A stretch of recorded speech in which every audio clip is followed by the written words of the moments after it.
What is going on, you guys? It is AVRLR32 here, and I wanted to bring you guys a PSY-frame discussion video. I want to put this video out for you guys tonight because I am leaving early tomorrow morning for my regional. I'm going to try and vlog for you guys, but I don't know how well it's going to turn out just because, recording on venues is difficult. But, we'll see how it goes, and of course I'll always have my deck profile after the event. But let's dive into this here. So I just played PSY-frames earlier today on DN, and the deck is... Oh my god, PSY-frames are really annoying, especially if you're a Cosmo player, because yes, the deck does play cards like Dimensional Fissure. I don't think they play Macrocosmos, but they do play Dimensional Fissure from the build that I saw earlier when I was playing this guy. And it was a really good game too. We had a really long game too, and actually ended up coming back and winning, but then he had to leave. So who knows how game 3 would have gone, but by that point we would have been in time if we were in an event, so probably would have been a draw. But anyway, the thing is with PSY-frames is that they're able to create a lot of advantage almost essentially out of nothing. I'm going to kind of go through the cards here and explain what they do, and then I'll kind of hop into some basic combos and stuff, especially with PSY-frame Overlord. This card is just busted, especially on how it's ruled. So first, the Field Spell PSY-frame Circuit. If you have, oh, there we go. If you have a PSY-frame monster or monsters, let's say in your hand, because most of them are, obviously going to be in your hand or banished, special summon to your side of the field except during the damage step, which never happens. You can immediately, after this effect resolves, synchro summon one synchro monster using only PSY-frame monsters you control. Then at the start of the damage step, if a PSY-frame monster you control battles an opponent's monster, you can discard a PSY-frame monster, and then your battling monster gains attack equal to the discarded monster's attack until the end of this turn. So let's say you have Omega on board, which we all know how broken that is, and Delta, you can pitch it, and then he'll gain 1200, putting him at 4k. So definitely really good. PSY-frame Driver, there's nothing really too special about him other than the fact that you have to play 3 of him, just because of the fact that in order to get off, Beta, Delta, and all these other guys, you have to have a PSY-frame Driver in your hand, field, or graveyard. Or else you can't special summon them. You can't special summon one without the other, so that is their one flaw. If you can eliminate PSY-frame Driver, like, if you wanted to really play Prohibition for whatever reason and call PSY-frame Driver, you'd essentially shut the deck down, because without PSY-frame Driver, they really can't make any of their advantage, because all the PSY-frame effect monsters, none of them can be normal summoned or set. They can only be special summoned by a card effect and cannot be special summoned by the waste. So you can't call the Haunted them, you can't Oasis of Dragon Soul them, you can't do none of that. And then they each do something different based upon whenever they're special summoned. So we'll start here with Alpha. When Alpha is summoned, whenever he's special summoned, he can only be special summoned when your opponent normally special summons a monster or monsters while you control no monsters, except during the damage step, of course. They all have that effect except during the damage step. So then you can special summon both this card and one PSY-frame Driver from your hand, deck, or graveyard. And if you do, add one PSY-frame card from your deck to your hand except Frame Gear Alpha, so you can't add itself. And then during the end phase, banish the face of monster special summoned by this effect. They all have that last effect of during the end phase, banish the face of monster special summoned by this effect. So Alpha lets you search, and I believe, yeah, all the effect monsters are tuners. So essentially what you want to do is you want to special summon one of them with Driver and synchro summon. If you have the field spell on board, you can synchro summon on your opponent's turn. That's why you also run Psychic Field Zone, because a lot of these are going to be banished, so you can activate Field Zone and then send 2 to the graveyard and then make a synchro play off it, which is really, really good. So Alpha lets you search. Beta is summoned whenever you declare an attack while they control no monsters, and then you can special summon it and aside from Driver from your hand, deck, or grave, and then if you do, you destroy that attacking monster, then end the battle phase. Here's where things get tricky if you're the Cosmo player or any other deck that can do battle phase tricks.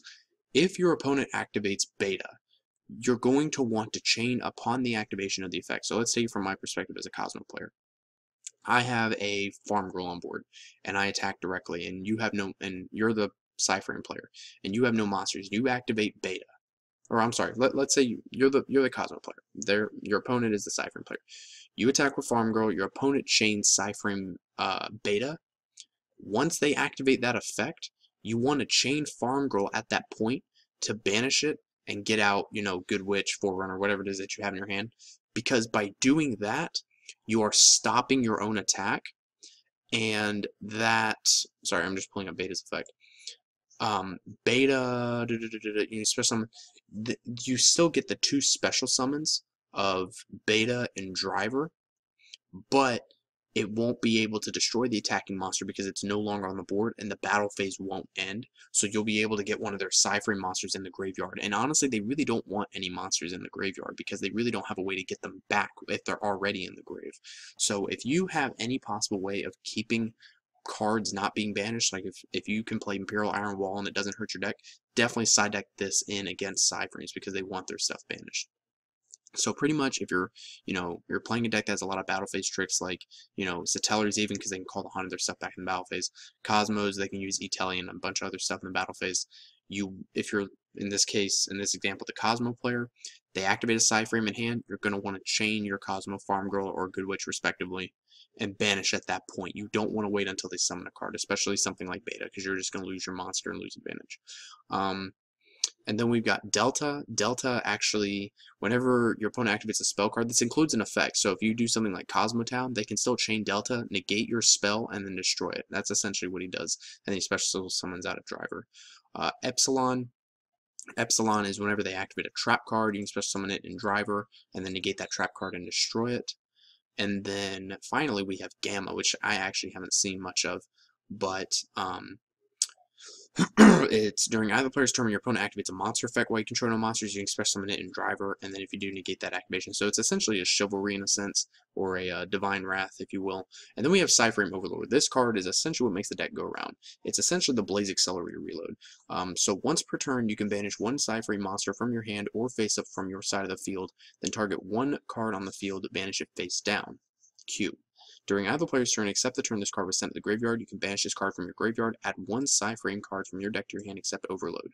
What's really busted about this is the fact of how it's worded and how Konami decided to word the card itself. It says once per turn, but it doesn't say during either player's turn, which is really stupid because if you attack and they say, let's say they have a face down card and it's Overload, they can activate Overload at that point on your turn and use the once per turn ability to banish a PSY-frame from their hand or field and banish one of your cards face down. It can be face up or face down, they can just banish it face down.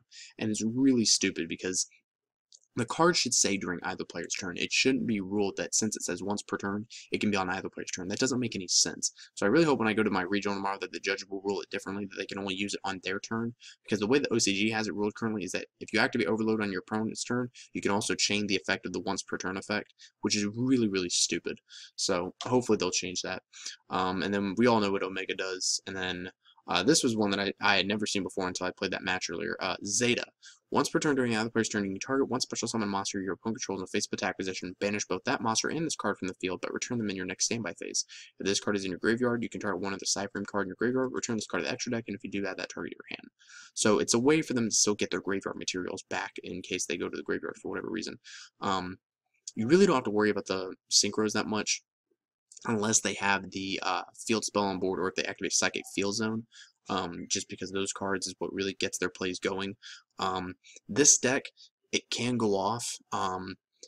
If your opponent goes first and they pass turn with one or two back cards, they might be playing PSY-frame. That's the best way to tell. When I played against the guy, I side decked in 3 Decrees, and that was all I side decked in, and I ended up beating the guy because I pretty much sat on a Decree for over half the game, and when he tried to activate Overload and he banished a card from his hand as cost, I chained Decree, and it shut down his Overload, and he really just wasn't able to make any plays off of it. So shutting down Overload is definitely key, or chaining your MSTs at the right time. Ghost Ogre and Snow Rabbit is also a viable card as well. Other cards that you could side deck against this would be Imperial Iron Wall. Obviously, I can't side deck that because I'm a Cosmo player. But if you can pretty much shut this deck down before it can get its plays going with floodgates like I said, Iron Wall. Mistake doesn't really hurt this deck too much. I don't know if there's any cards that prevent your opponent from synchro summoning, like any sort of floodgate cards. I know that there's, I think it's counterattacking C that stops synchro summons. So that's okay, but that's just not really played a lot. But this is definitely a deck that you want to look out for just because it is explosive and it is very good and very fast. But other than that, let me know what you guys think in the comments below. Really interesting to see what you guys think. Do you guys have any good builds that you're testing out right now? I really don't want to play against this deck tomorrow at the regional. I'm really afraid that I'm going to because honestly, the only thing I'm going to be able to side deck against it is maybe Ghost Ogre, maybe 2 MSTs and 3 Decrees. But even then, that's a lot of cards to side deck, and you want to be sure that you're not oversiding. Yes, you could side deck Artifact Lanciers, but that's only for one turn. They're just going to play conservative for that one turn. And you also have to keep in mind that they have Wind-Up Rabbits too, that they can keep on getting back every turn. So anyway, let me know what you guys think, and thank you for watching as always.